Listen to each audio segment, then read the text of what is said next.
Bon, présentation, mais je pense que Michel a fait un peu le tour. Je suis un gars de la région. Je suis né en Abitibi. Et le domaine minier a toujours été un domaine qui m'a toujours fasciné, puis à partir de mon très bas âge. Je me rappelle, à mon primaire, je demeurais à ce moment-là dans la petite municipalité de Sullivan, une municipalité minière.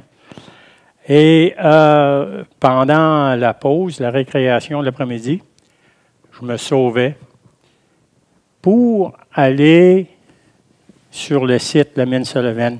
Je passais en dessous de la clôture.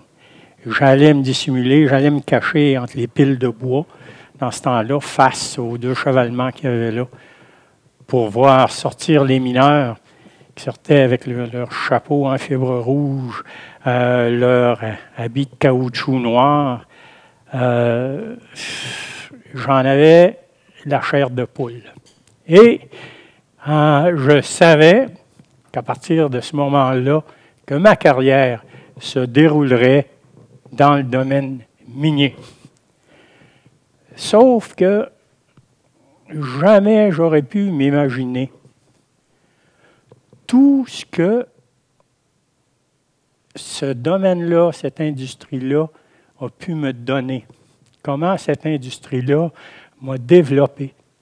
L'autonomie qu'on peut avoir, l'ingéniosité qu'on peut développer. Il y a seulement que l'industrie minière qui peut donner cette satisfaction-là. Le défi, l'autonomie à travailler, l'opportunité de développer, de transmettre des choses. Et l'autre chose, laisser une empreinte sur la planète qui va être là pour l'éternité. Le mineur ne se rend pas compte que lorsqu'il fore un trou de parement, une fois qu'il est dynamité, sa signature est là pour l'éternité. C'est lui qui l'a foré. C'est lui qui l'a chargé. C'est lui qui l'a dynamité.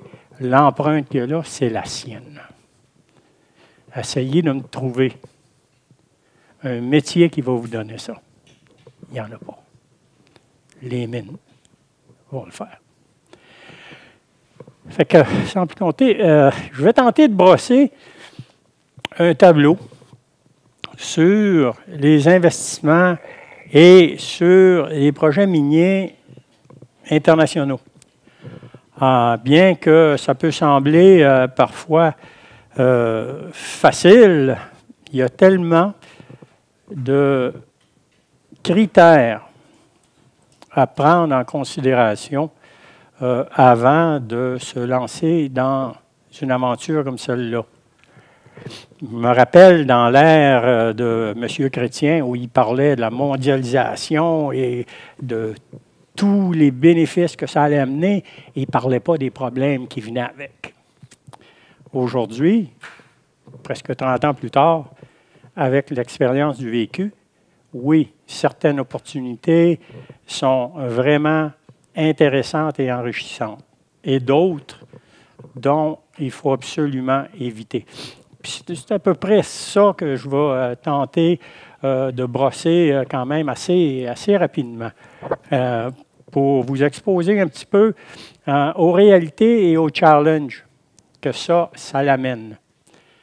Contrairement, parce que souvent, dans notre petit monde, tout est presque parfait, tout est beau, sauf que quand on tombe dans la réalité d'un autre pays, d'une autre culture, avec une distance et avec un fuseau horaire qui est souvent pas facile, je peux vous dire que ça exerce une grande partie de tous les talents de gestion que quelqu'un peut avoir. Au niveau de la planification de ces projets-là, je peux vous dire que c'est demandant, même exigeant, et qu'il n'y a pas grand marge à l'erreur. La topographie. C'est quelque chose qui est très importante dans le sens que, soit qu'on travaille au niveau de la mer ou presque, ou qu'on travaille en montagne, et l'accès au niveau des ressources, dont l'eau, est compliqué. Et on sait l'apport important que prend l'eau dans une opération minière. Quand on parle d'usine de traitement, on parle de l'eau. Absence d'eau, on est en problème. Le climat, la consommation énergétique, la gestion de l'eau et le type de construction. On ne construira pas dans le désert les mêmes structures qu'on va construire dans les Andes à 5300 mètres ou qu'on va construire dans le Grand Nord. C'est à prendre en considération parce qu'il y a des coûts qui sont reliés à ça qui sont astronomiques. Et que si on les sous-estime, et puis ces dernières années, on en a des exemples à pleine page, où on a des dépenses de capitaux qui excèdent les 50 et les 60 % des coûts prévus initiaux. Et quand je regarde aujourd'hui, pour se donner comme police d'assurance, je vois des contingences de 25, 30, 40 %. Dans mon école de pensée, quand tu as 15 % là, tu t'es déjà couvert. Si tu n'es pas capable de te couvrir avec 15 %, refais ton travail. Là. Il y a quelque chose qui ne marche pas, ta recherche n'a pas été bien faite. Puis ça nuit à la crédibilité de l'industrie. Ça nuit à la crédibilité au niveau des investisseurs. Les banques ne veulent plus prêter. Les investisseurs demandent des conditions telles que c'est pratiquement pas réalisable. Fait que quand on fait un travail, il faut s'appliquer à le faire, s'assurer que notre recherche de base est bonne et qu'on se contre-vérifie.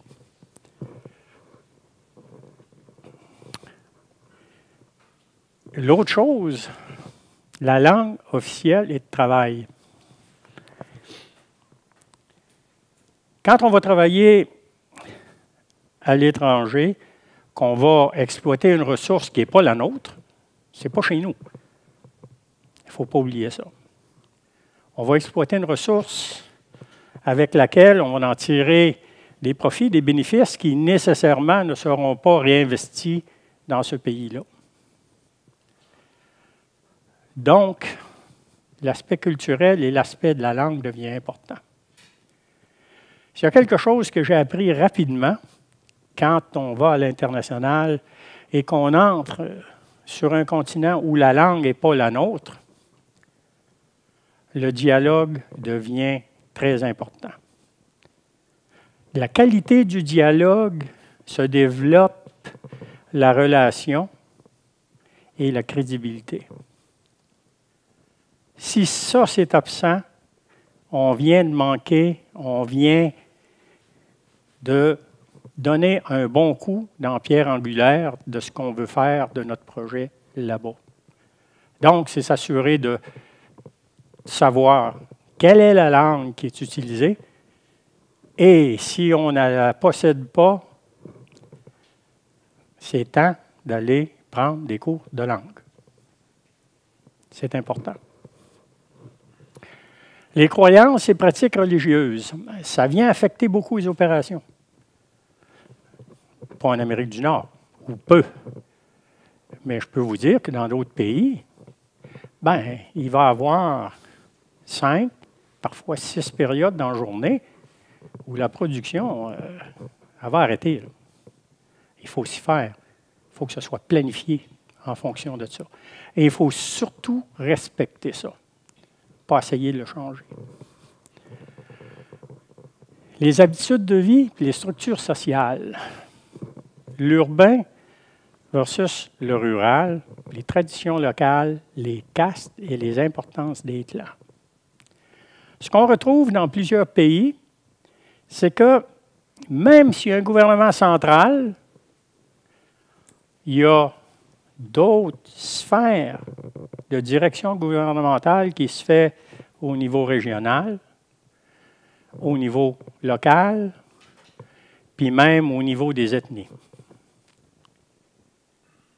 Il est faux de croire que le gouvernement central contrôle tout ça.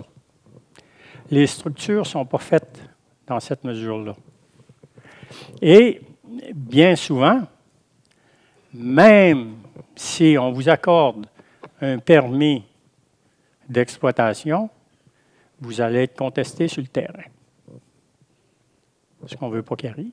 Donc, ça prend une recherche assez approfondie du mode de fonctionnement et de quelle façon est-ce que ces gens-là fonctionnent. Est-ce qu'il y a des acquis? Quels sont les acquis? Et est-ce qu'on peut vivre avec ces acquis-là au niveau de la planification de l'opération qu'on veut faire? Le niveau d'éducation. Dans certains pays, c'est bien développé. Dans d'autres pays, et ça vient aussi au niveau du niveau politique, on a deux classes sociales. La classe du travailleur et les élites. D'autres pays qui commencent à avoir une émergence d'une classe moyenne, mais qui n'a rien à voir avec ce que nous, notre interprétation est d'une classe moyenne. Donc, le niveau d'éducation va influer au niveau du recrutement de la main-d'œuvre et des cadres. Où sont-ils? Quel niveau ont-ils? Et ça aussi va déterminer tout ce qui est la programmation au niveau de la formation qui est requise et de l'implication sociale. Parce que si le système d'éducation n'est pas bien développé, on va nous demander de le faire. Fait qu'au niveau, à ce niveau-là, il faut être prêt à s'impliquer, mais ça aussi, ça a un coût. Et il faut que ce soit bien analysé. Les groupes ethniques. C'est un problème mondial. On ne veut pas reconnaître à nulle part les droits de ces gens-là. Que ce soit au Québec, que ce soit au Canada, que ce soit aux... On ne veut pas. Ou on a une résistance à le faire. Par contre, souvent, ces gens-là ont des droits acquis et, dans la majorité des cas, ne sont pas consultés. Avec la résultante que, quand tu te pointes avec ton monde et tes équipements, c'est fermé. Tu ne passes pas. Ça a un coût.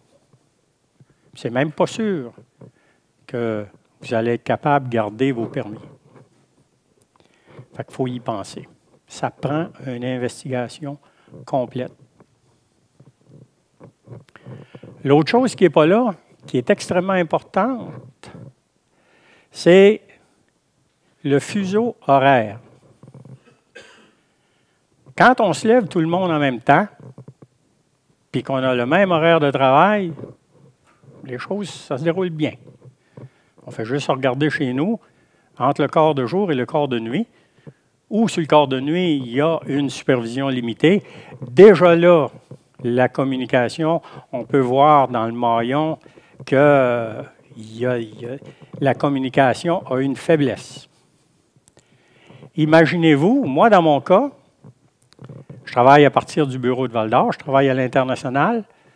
Mon bureau chef est à Coeur-d'Alene, en Idaho, et mon patron est assis à Vancouver. Vous allez me dire, c'est juste 3 heures. Mais lui, il commence à travailler à midi, à mon heure. Ces 3 heures-là, je n'en ai pas de communication avec. Puis lui, à 5 heures, il est en pleine action. Fait que ça veut dire qu'il va travailler jusqu'à 8 heures. À cette heure, imaginez-vous, si vous êtes en Afrique du Nord, si vous êtes en Australie, vous avez 7 ou 12 heures de quelle façon est-ce que vous allez maintenir une communication positive et proactive? S'il arrive un incident, s'il arrive une urgence, combien de temps ça vous prend pour monter là-bas? 24 heures? 36 heures? 3 jours? Il faut prendre ça aussi en considération. L'évaluation du régime politique, est-tu compétent?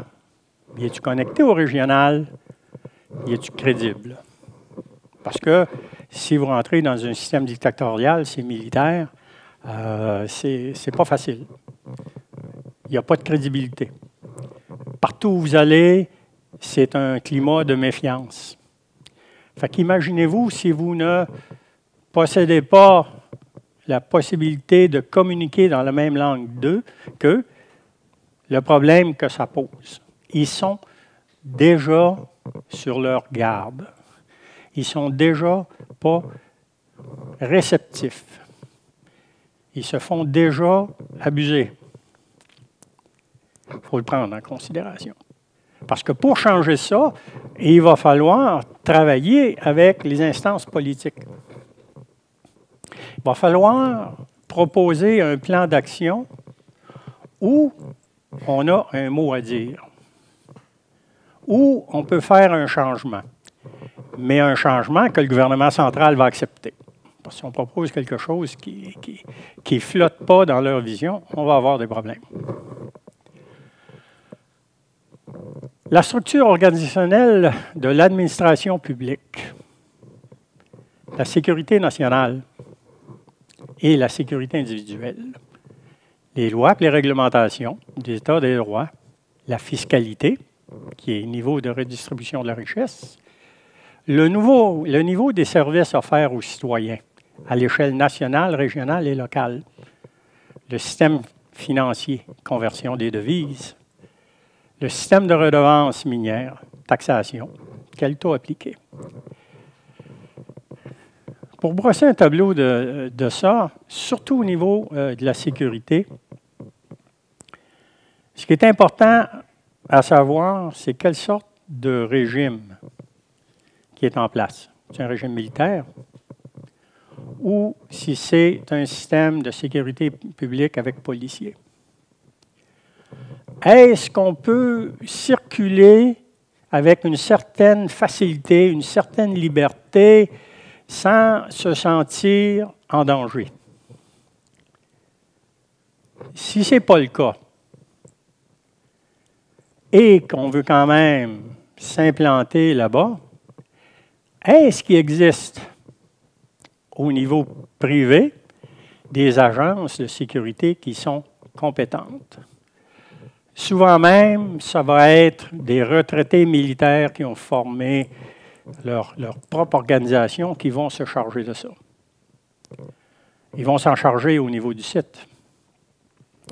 Mais il y a une décision à prendre aussi si on veut que notre famille nous accompagne.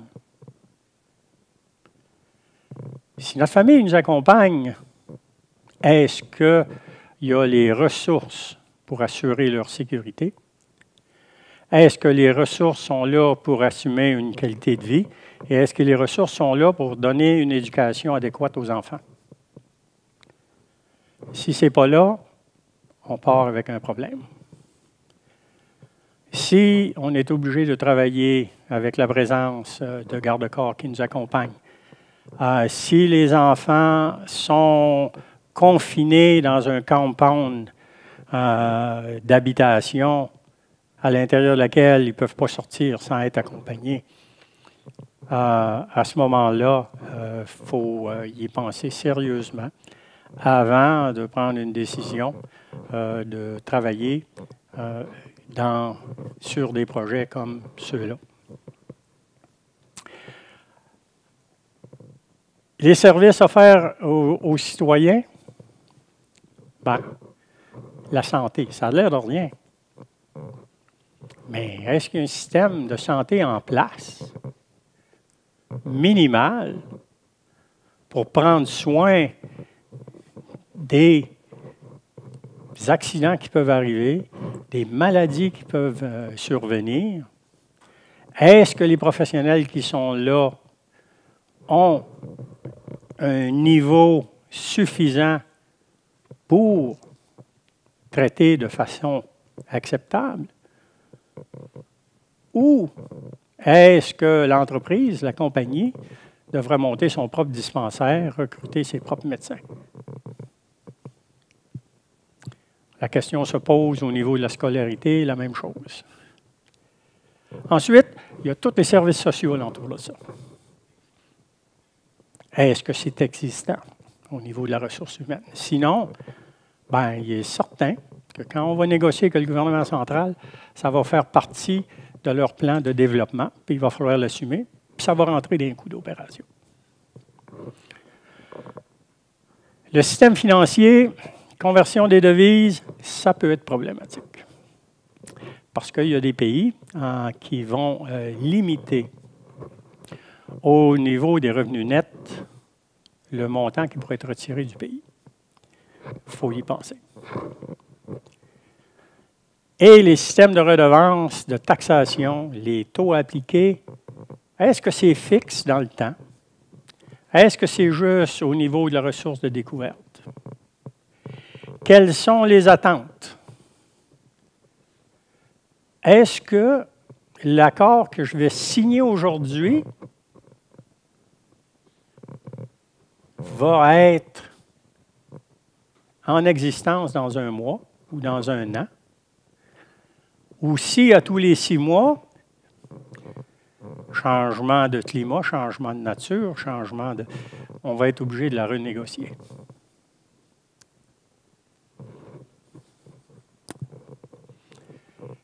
L'éducation, le niveau d'alphabétisation de la population, sa capacité linguistique.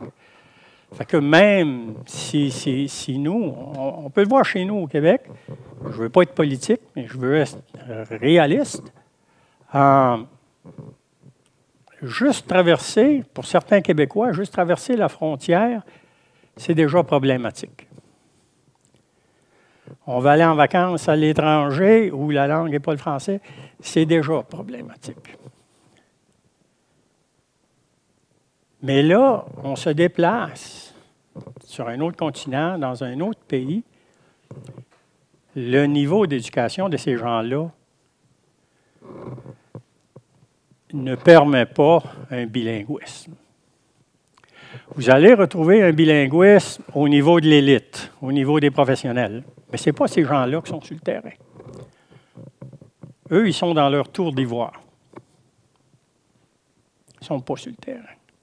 Fait que sur le terrain, il faut s'assurer que, bon, avec qui on va communiquer et quelle est la ressource que j'ai besoin pour une communication efficace. C'est primordial. Le succès du projet en dépend. Si on n'est pas capable de maîtriser la langue, on ne maîtrise pas la communication. Si on n'a pas une communication efficace, vous n'aurez pas de succès dans votre projet. Le système de santé. Parce que souvent, quand on s'en va dans ces pays-là, qu'on le veuille ou qu'on ne le veuille pas, pour inculquer une certaine philosophie d'opération en santé, sécurité, formation, on va avoir besoin de ce qu'on appelle des expatriés, des expats. Il faut faire attention de ne pas en avoir trop. Si on en a trop et on veut forcer notre façon de faire, ça aussi, c'est un échec. Et là-dedans, aussi, ce personnel-là, il va dire, bon, mais OK, je vais y aller, mais le célibataire ou la célibataire, on va dire, je prends le risque, puis j'y vais, puis je m'organiserai bien. Quand on y va avec une famille, c'est autre chose. Est-ce que c'est financé par l'État ou des ONG? Y a-t-il des services ambulanciers? Je suis certain qu'il y en a d'entre vous qui ont voyagé dans des pays. Hein? Derrière d'une boîte de camionnette tout croche, c'est une drôle d'ambulance, ça, là. Elle va-tu se rendre? Ne se rendra-tu pas? Et les médicaments. Ramasser le dengue, ramasser la malaria, ramasser la fièvre jaune. C'est-tu présent? C'est-tu facile à avoir? Ou tu vas être obligé d'aller chercher sur le marché noir? Parce que ça, c'est lucratif. En presque la majorité des pays. Les loisirs, le support communautaire, qualité des infrastructures, y en a-tu? S'il y en a, dans quel état est-ce qu'ils sont?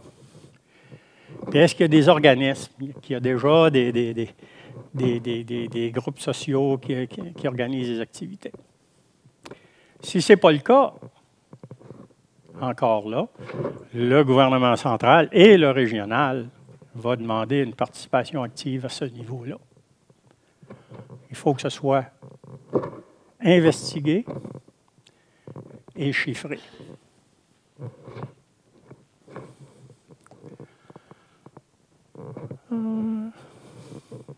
Les ressources humaines, la main-d'œuvre qualifiée, on en a parlé. Les professionnels compétents, des services techniques spécialisés. Est-ce qu'il y en a?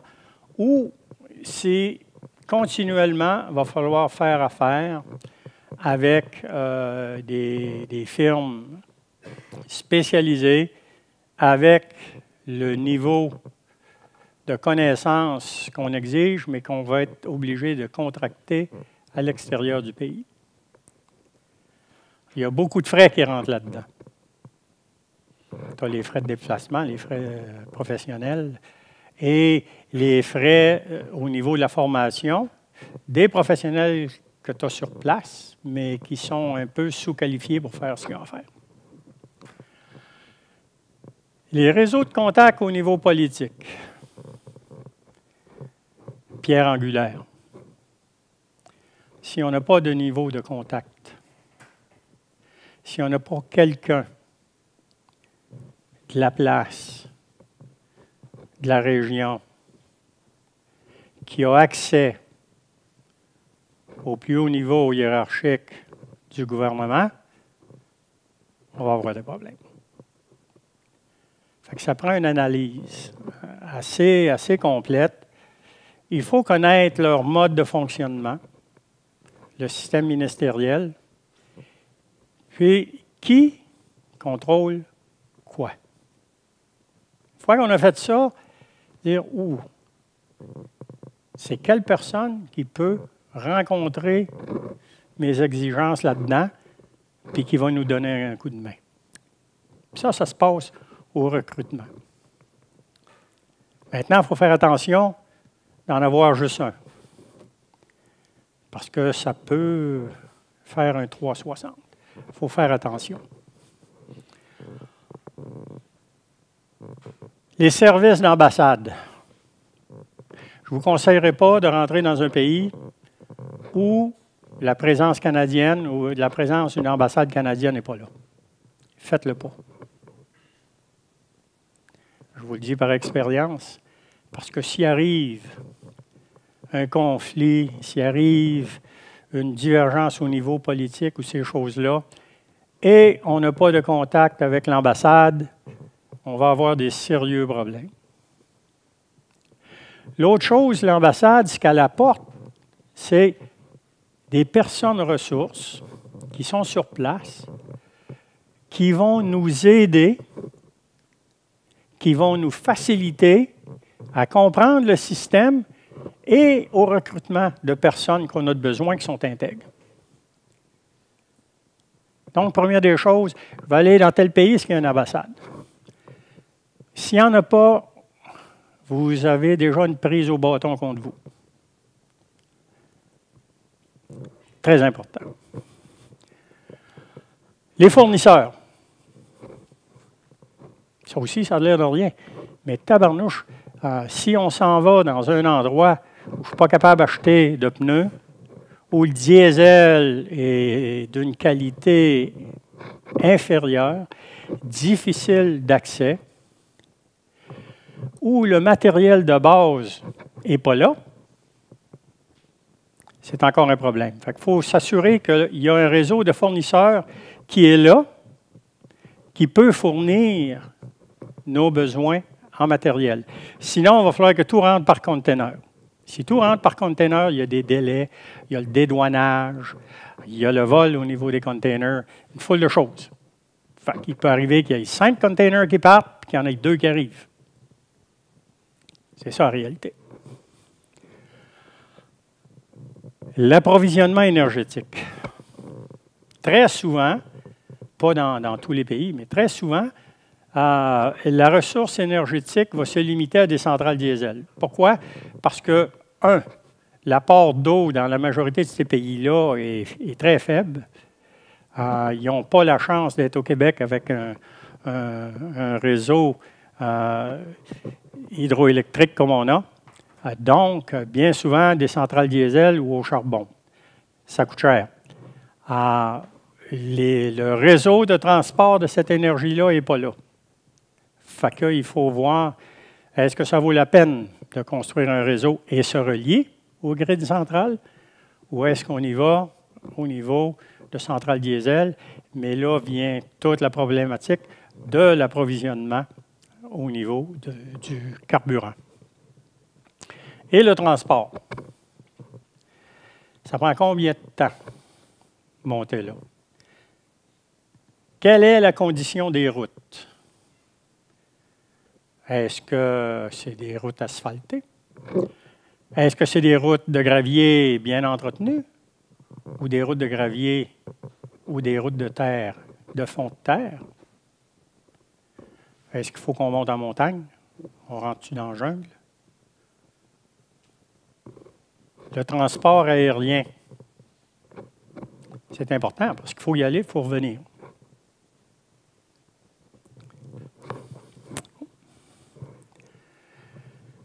Les choix et les stratégies, la gestion, l'administration, locale versus expatrié, puis à quel niveau? Direction de projet. Idéalement, si on peut trouver le candidat idéal qui est déjà là-bas, qui a déjà une expérience de projet, qui a déjà travaillé pour des compagnies étrangères, c'est le candidat idéal. En absence de ça, il faut trouver quelqu'un qui a une certaine expérience au niveau international, mais qui est conscient des défis, qui est conscient de la culture, qui est surtout conscient qu'il faut respecter cette culture-là. Il ne faut pas imposer. Les chefs de département, l'antenne corporative, c'est la même chose. Idéalement, c'est le plus possible de recruter au niveau de ce pays-là. Juste une anecdote, moi je suis arrivé sur une opération minière qui avait une fermeture d'annoncé, qui était censée fermer à l'intérieur de 6 mois. Une fois rendu sur place, on s'est vite rendu compte que tout était dirigé par des expatriés. Le 3/4, ça faisait entre 3 et 5 ans qu'ils étaient là, ne parlaient pas encore la langue, avaient un traducteur à leur côté, puis imposaient les choses, puis n'allaient pas vérifier. En dedans d'un an, on a baissé ça à 4 expats. On a mis les gens en place. Cette mine-là est repartie, puis elle a opéré pendant 3 ans. Fait qu'il faut faire attention. Les contacts politiques, on y a touché. C'est important, mais c'est aussi important au niveau du réseau local. Mais dans beaucoup de ces pays-là aussi, il y a une syndicalisation qui est forte. Mais ce n'est pas des syndiqués vraiment radicaux, revendicateurs. C'est facile de communiquer avec eux autres. Mais il faut s'assurer que ces contacts-là, on les maintienne, qu'on les informe. Si on veut faire un changement, c'est pas long. Puis j'ai rarement eu un refus de collaboration, mais il faut le faire. L'embauche, la gestion des ressources humaines, respectueuse des habitudes locales. L'alternative à la culture nord-américaine, faites-y attention. On sait plus, on connaît plus, on a plus d'expérience, puis c'est comme ça qu'il faut le faire. Faites attention à ça. Faites attention à ça, parce que là, vous allez faire face à une résistance qui va être assez forte. Évaluer le nombre d'employés requis et la rémunération. Ça a l'air de rien, hein? Mais ce qu'on fait avec un ici, peut-être on va en prendre 5 là-bas. Il est peut-être payé moins cher, mais en fin de compte, il va te coûter plus cher. Il faut l'évaluer. Parce que là, quand on monte un projet, on a déjà en tête un taux de productivité. On part déjà avec des tonnes homme-corps, avec une productivité. Puis là, on calcule une productivité, bien souvent, basée sur nos connaissances, qui ne rentrent pas avec ce qui va se passer là-bas. Résultante des dépassements de budget de 40, 45, 50, 55 %. Après ça, on se pose la question. Puis il faut répondre au marché. On cherche l'investissement. Les investisseurs ne veulent plus venir. Le processus d'embauche. Très important. Parce qu'il faut définir le niveau de formation qu'on va être obligé de dispenser à ces gens-là et le niveau de gens expérimentés qu'on a pour le faire. Au niveau politique, d'autant plus important. Puis là vient encore l'aspect de l'ambassade qui va nous donner un coup de main là-dedans. La santé, la sécurité et la formation. L'interprétation de la santé, sécurité et formation dans ces pays-là est totalement différente de la nôtre. La philosophie qui entoure une attitude sécuritaire est différente et est différente de par leur culture aussi, de par leur vécu, de par la forme dont ils ont été élevés et éduqués. Donc, si on arrive avec des programmes trop lourds, en voulant en faire trop vite, on n'arrivera à rien. Même si parfois, il y a des situations qu'on regarde qu'on trouve totalement inacceptables. Mais quand c'est dans ta culture, tu as toujours vécu comme ça, oui, ta responsabilité, c'est de l'amener à voir autrement. Mais impose-le pas. Les équipements de sécurité, c'est la même chose. Tu vois, dans ces pays-là, les bottes de sécurité comme on connaît, les ceintures, les gants, c'est pas là encore à bien des places.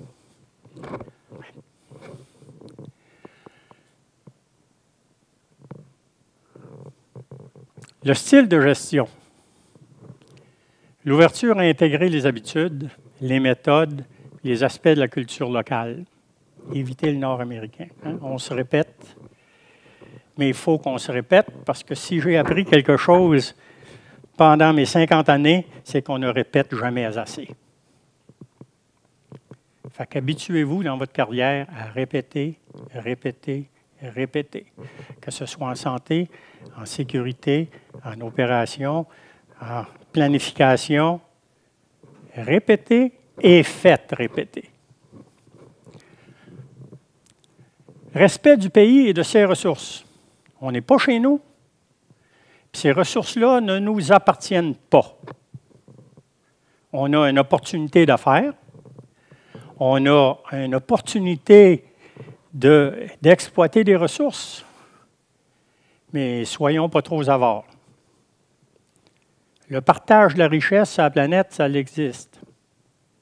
Et dans le plan de gestion et de philosophie d'entreprise, il faut que ce soit présent.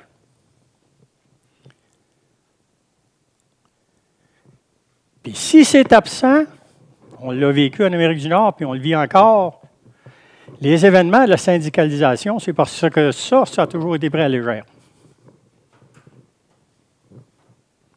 Je ne suis pas un syndicaliste, de loin. Mais il faut reconnaître nos erreurs, puis il faut reconnaître aussi à regarder comment monter quelque chose. Le recrutement. Au niveau de recrutement, ici, je veux parler de l'équipe qu'on va mettre en place. 2 erreurs qu'on peut commettre. Juste du sel et poivre ou juste de la jeunesse. Dans les 2 cas, vous n'avancerez pas bien loin.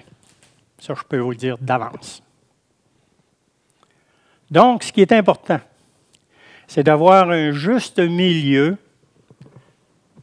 un balancement qui fait que l'expérience est présente pour développer la relève. Puis ça, c'est important. Il ne faut pas non plus que l'expérience s'objecte à toute tentative ou expérience de faire quelque chose. Il faut de temps en temps, pas de temps en temps, souvent, laisser aller. Parfois, on va trouver quelque chose au niveau de la planification qui n'est pas exactement ce qui devrait être, qui va créer une certaine situation. Puis dans l'échange que tu as, tu vois qu'il y a une résistance. À ce moment-là, il faut que tu te dises,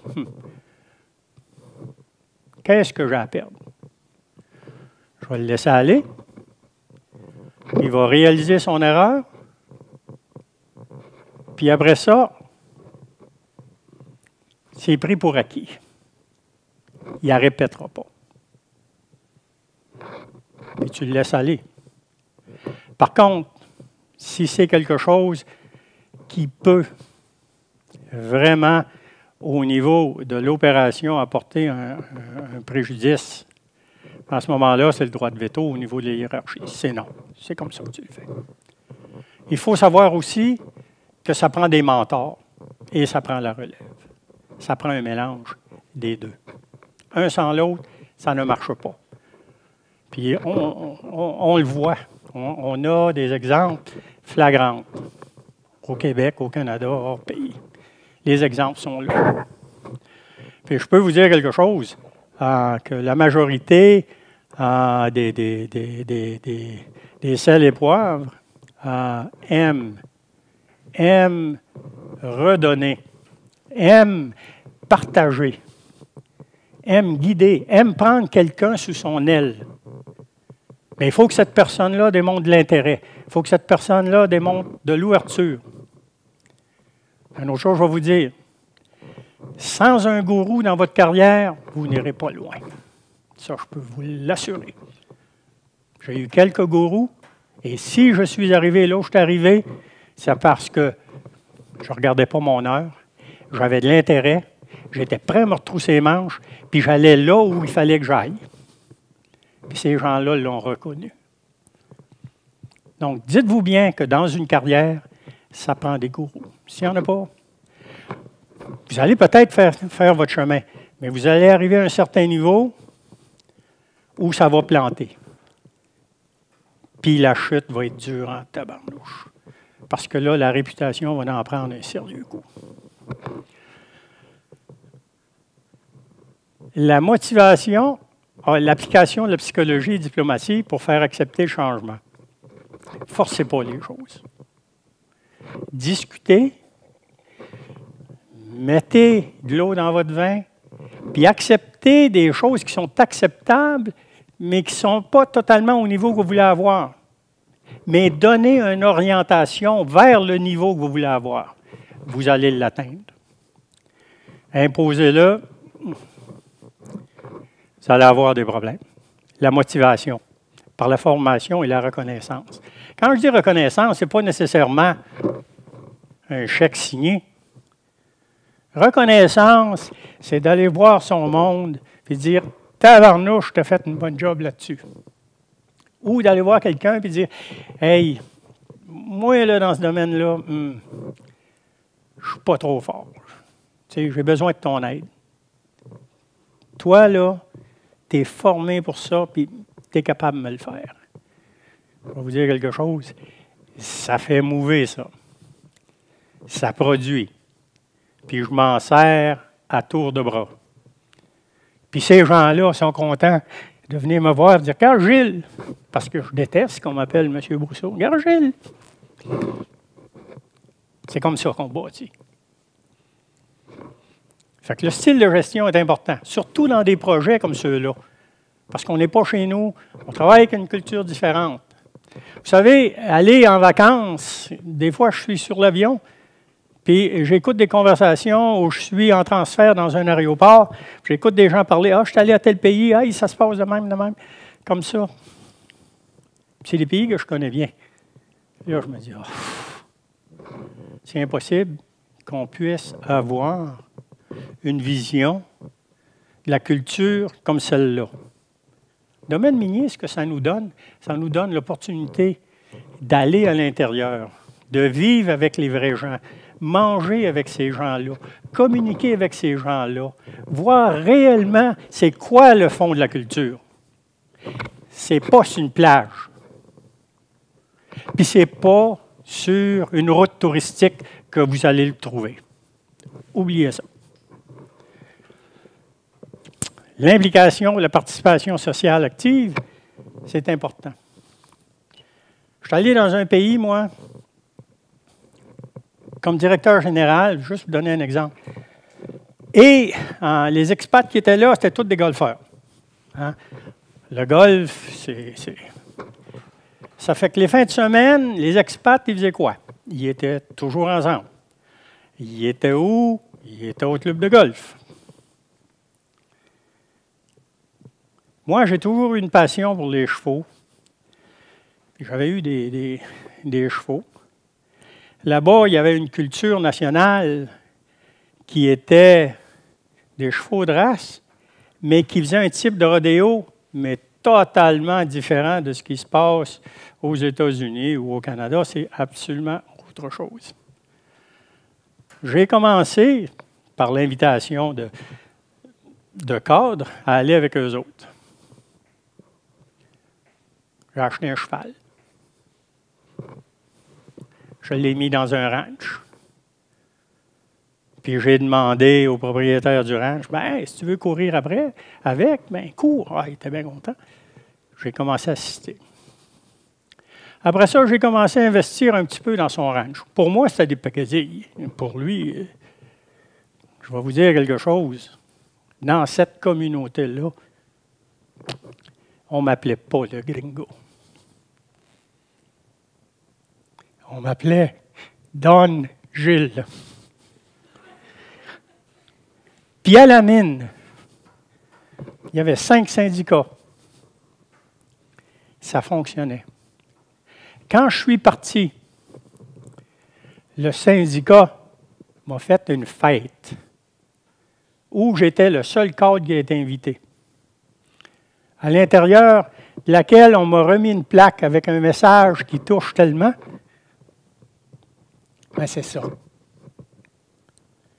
Si vous allez ailleurs, faites cet effort-là. Il faut que vous le fassiez. Sinon, vous allez être un étranger, vous allez être un gringo, vous allez être un ci, vous allez être un ça. Pensez-y. Surtout si vous avez un cheminement de carrière, vous avez une ambition de carrière, d'aller au niveau de la gestion, la philosophie de gestion, et la façon dont vous allez le faire, c'est la gage du succès ou de l'échec. C'est par là que ça commence. Les risques reliés à l'environnement géographique, le Canada, l'Europe du Nord, la Mongolie, on a un environnement boréal. 4 saisons qui influencent la consommation énergétique, mais de l'énergie au pays, on en a. En gestion de l'eau, on en a. L'environnement, Nordique, c'est un petit peu plus difficile. Hein? Une saison et demie, à des coûts énergétiques astronomiques parce que c'est non existant, c'est des centrales. Transport et construction par avion ou par bateau sur des périodes vraiment courtes. Et il faut avoir pleine autonomie, que ce soit au niveau de la nourriture, de l'hébergement, de la santé et de l'énergie. Donc, il faut que ça se reflète, ça, dans les coûts.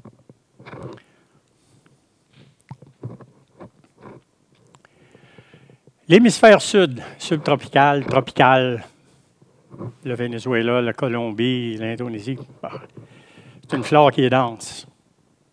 Saison des pluies, c'est pas drôle. T'as beau avoir un super Jeep, je peux vous dire qu'on s'embourbe, puis pas à peu près. Les sols sont marécageux, puis sont fragiles. La gestion de l'eau, il y en a, sauf qu'elle est contaminée. Attention. Et avec cette contamination-là vient à peu près tout ce qui vient avec de l'eau contaminée, la malaria, le dengue, la fièvre jaune, ces choses-là. Les constructions, c'est simple. Fondation, structure métallique, un toit contre le soleil, puis la pluie. L'équipement, c'est adapté. L'équipement, ce n'est pas vraiment un problème. L'autonomie, c'est variable, dépendamment des services qui se retrouvent à proximité du projet qu'on veut mettre sur pied. L'Andin, Chili, Pérou, l'Argentine. Des conditions météo très difficiles. Parce que la majorité des mines se trouvent soit en altitude ou soit dans le désert. Des changements brusques de météo incroyables. Des plus 38 à moins 55. Assez rapidement. C'est éprouvant pour la main-d'œuvre, puis c'est éprouvant pour l'équipement. Puis c'est coûteux à opérer. Quand on parle en altitude, bien là, on parle de combustion incomplète au niveau des diesels de mauvaise qualité, absence d'oxygène, basse densité d'air, climat qui descend à moins 55 avec des vents incroyables, tempête de neige, tempête de glace. Ça prend vraiment des équipements adaptés et ça prend des humains adaptés. Parce que je peux vous dire quelque chose, que quand on travaille à 5300 mètres, je vais vous demander de monter un escalier de 15 marches. Au niveau de la mer, je vais vous demander la même chose en heure après que vous allez avoir accédé là-bas. On va voir de quelle façon vous allez le faire. Transport et construction, c'est des coûts importants. Hein? Quand on veut monter les montagnes, c'est de la route en lacet, puis on revient continuellement sur nos pas. Hein? Et que c'est long, on monte en haut. C'est long, c'est incroyable. En plus, c'est dangereux. Tu as toujours un ravin d'un côté. Tu as beau avoir une berme de protection, il y a toujours quelque chose là. Puis si tu enfiles là, je te souhaite d'avoir le temps de faire ton signe de croix avant d'arriver en bas, parce que même que tu arrives en bas, tu n'en auras pas connaissance. Les tempêtes de neige. Avez-vous vu ça? On vient de voir ça à Boston, là, 2 mètres. Qu'est-ce que vous tiriez de 5 mètres dans 24 heures? Des tempêtes de glace à en briser des pare-brises de véhicules.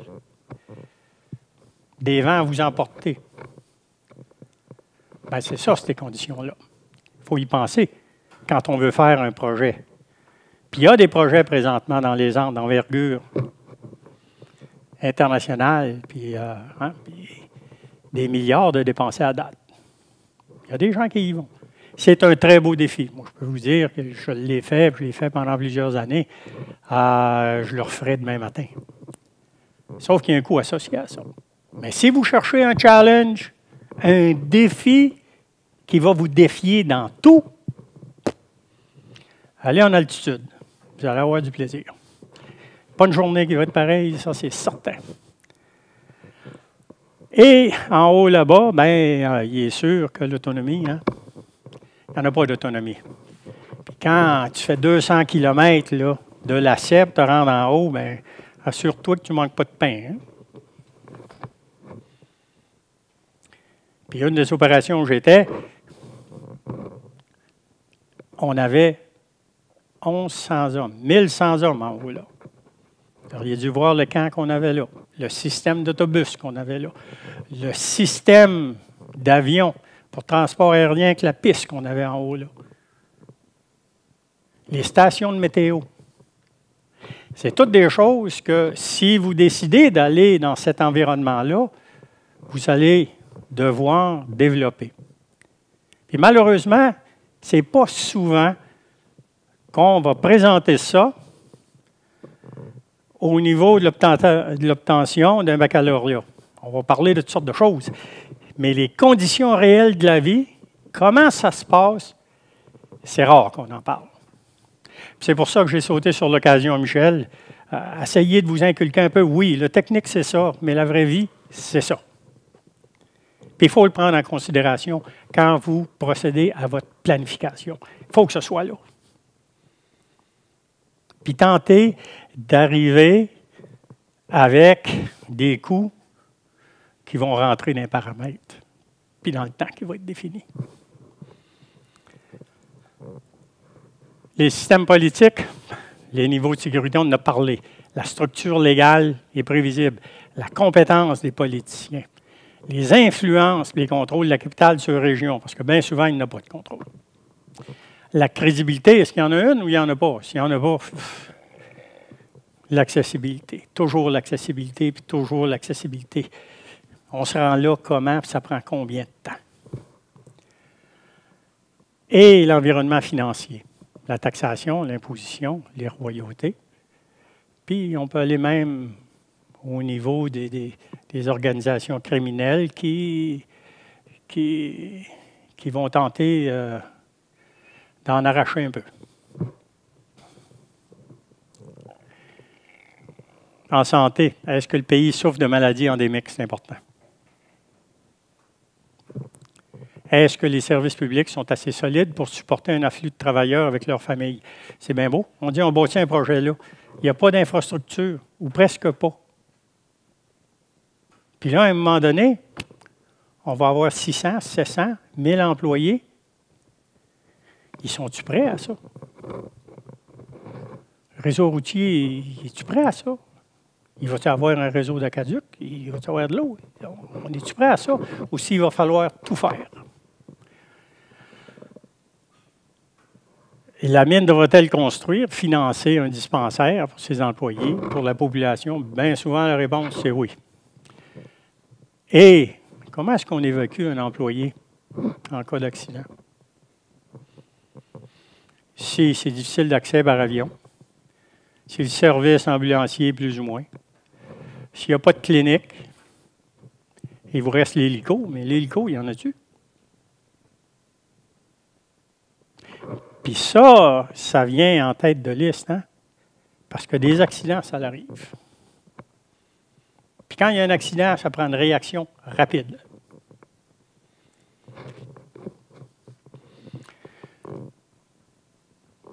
Au niveau de la communauté, est-ce que l'entreprise s'implante dans un tissu social pauvre, générant de la petite criminalité ou des groupes criminalisés bien structurés?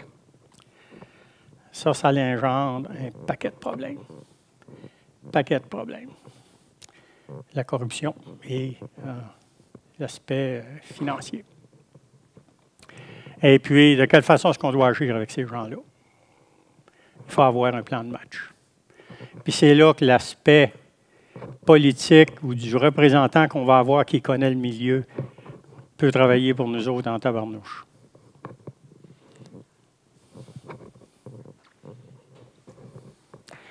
Fait que,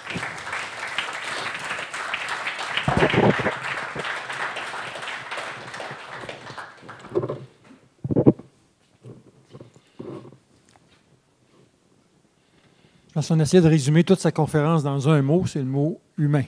Je pense que à peu près dans tout ce que tu disais, le côté humain, je pense qu'il faut vraiment le considérer. Est-ce qu'il y en aurait qui auraient des questionnements sur certains sujets ou face à Gilles? Là? On peut en profiter. Là. C'est quelle expérience du pays a été le plus éprouvant, mais qui vous a sorti de vos habitudes? Le Venezuela. Le Venezuela a été une épreuve difficile sur tous les points de vue. Sécurité personnelle, sécurité d'entreprise, accessibilité aux services, transport, climat tropical avec des saisons de pluie incroyables, des pointes de chaleur en après-midi. Le Venezuela, pour moi, ça a été extrêmement difficile. J'y ai vécu 1 an. Je suis reparti à la vitesse après la 3e tentative d'enlèvement parce que j'avais les clés de la fonderie. Je suis arrivé au bureau, j'ai appelé mon patron et j'ai dit ce vendredi, il faut que ma famille soit sortie du pays. Et c'est comme ça que je suis parti.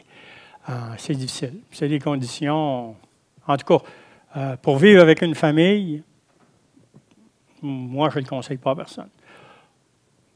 Les célibataires, c'est autre chose. Eux autres, ils peuvent avoir le plaisir de leur vie, là, mais il va falloir faire attention à ce qu'ils se mettent les pieds. Ça, je peux vous dire ça. Et c'est un style de gouvernement dictatorial qui est contrôlé par les militaires, la Guardia nationale. Pensez-y à 2 fois avant d'y aller, prenez vos informations.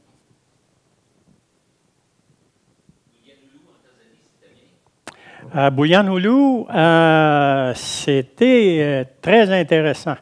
Le côté culturel a été exigeant là-bas.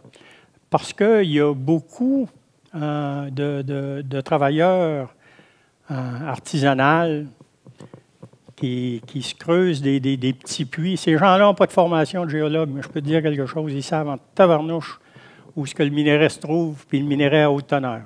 Ils ont un flair incroyable. Et ils s'y mettent. L'autre chose, c'est que ces gens-là sont tellement démunis dans tout. Ils vont avoir un petit T-shirt, une paire de sandales. Puis, ils vont toujours tenter de rentrer sur la propriété. Juste pour vous dire, juste en vol de carburant, ça équivalait à 10 000 gallons année. Mais ils sortaient ça dans des petits récipients comme ça. Tu sais, il faut le faire. Des bouts de rail, des bouts de métal. Ces gens-là sont tellement démunis que n'importe quoi qu'ils peuvent mettre la main dessus, ils vont le faire. Parce qu'ils sont toujours en mode de survie. Puis ce qui est difficile à vivre, c'est les compounds de l'élite et ceux de la classe ouvrière.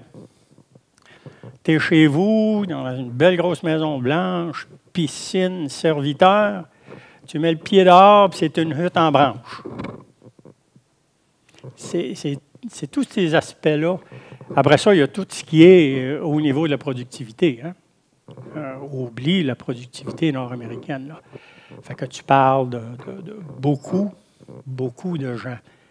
Et il faut que tu prennes beaucoup de gens parce que ces gens-là sont démunis et il n'y en a pas de travail. Le seul travail ou la seule possibilité de s'en sortir, c'est de travailler à la mine. Fait que regarde pour créer le plus d'emplois possible. Est-ce que nous, comme latins, allant en Amérique du Sud, ça fait du sens, là, parce qu'on est latins? Quand tu arrives en Afrique, est-ce que tu vois un contraste entre... Pour les Canadiens, là, je parle. Moi, je te dirais que peu importe où tu vas sur la planète, c'est le comportement que tu vas adopter qui va faire que tu vas réussir ou pas. Peu importe où. Ce qui est important, c'est de comprendre cette culture-là, comment elle vit, puis comment elle procède. Puis ça, il faut que ça fasse partie de ta recherche avant même de commencer à planifier ton projet. il faut que tu comprennes ça à la base. Et si tu maîtrises ça, si tu le comprends, puis que tu le mets au niveau de ton projet, bien, quand tu vas sortir ta faisabilité, tu vas dire ça coûte tant, il va y avoir tant d'employés, ça va durer tant de temps, puis ça va tomber dans ces paramètres-là.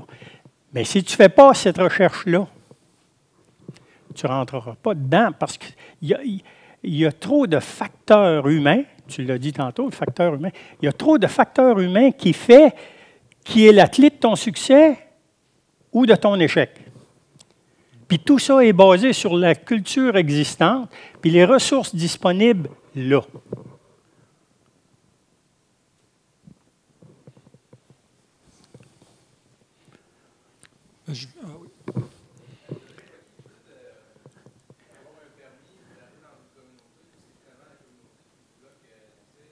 Oui.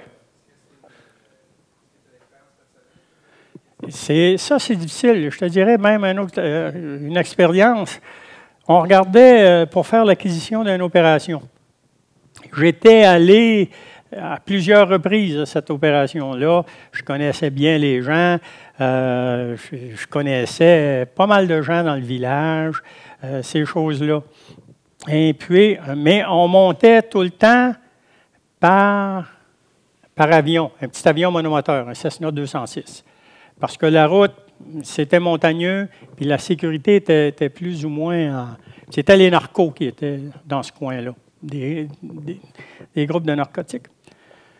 Fait que je monte là, je rentre sur le site.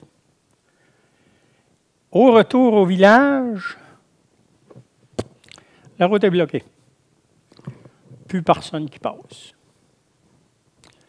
Parce que les membres de la coopérative, Hydro, que ça s'appelle, eux avaient des revendications, puis on n'avait pas écouté ces revendications-là. Puis là, ils avaient patienté suffisamment longtemps, puis c'était assez. Puis il fallait que ça se règle là. Mais là, il y a une opération de 30 000 tonnes jour. Là. Les autobus sont tous là. Tout le monde est débarqué. Assis-toi puis négocie. À la même place, une autre fois, j'arrive de la piste, je passe devant le poste de police. Le poste de police est incendié. Les véhicules, les camionnettes des policiers sont incendiées. Je continue. La petite école est incendiée.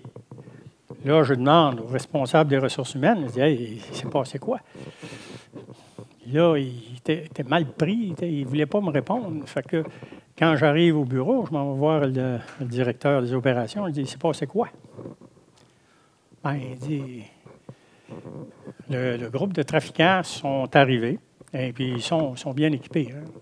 Camionnettes avec mitrailleuses en arrière de ça, ils sont bien équipés. » Fait qu'ils ont passé, sont allés au poste de police, ils sont mis à tirer dedans. Les policiers se sont sauvés à toutes jambes.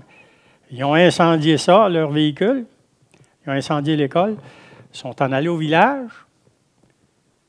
Ils en ont abattu 3 qui ont laissé là. Ils sont partis. Ça, c'est des conditions que, quand tu opères dans des conditions comme celles-là,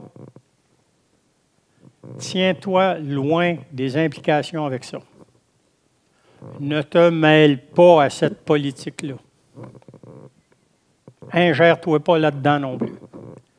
Fais ce que tu as à faire, du mieux ce que tu as à faire, puis ne va pas ingérer dans leur format de faire les choses. Parce que là, tu vas avoir des problèmes. Puis cette mine-là est encore en opération, ça produit, mais il y a des règles. Puis il y a des cultures, puis il y a des groupes, puis il y a des ethnies, puis il faut que tu aies fait ton investigation, puis que tu saches qui ils sont, où ils sont et comment ils opèrent. En anglais, on dit « keep your nose clean ». Au Mexique.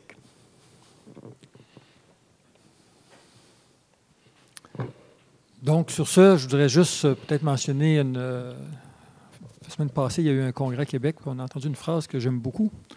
Il disait, est-ce qu'on demande à un sociologue de faire des états financiers? Fait que la réponse, c'est non. Hein?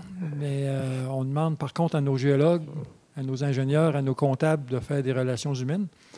Donc, dans ce sens-là, je pense que le message que tu nous passes aujourd'hui, si on veut aller travailler là-bas, je pense de s'associer à des gens, comme tu dis, qui ont le côté humain. Je ne veux pas dire que les comptables et les gens de MBA ne sont pas humains, là, mais...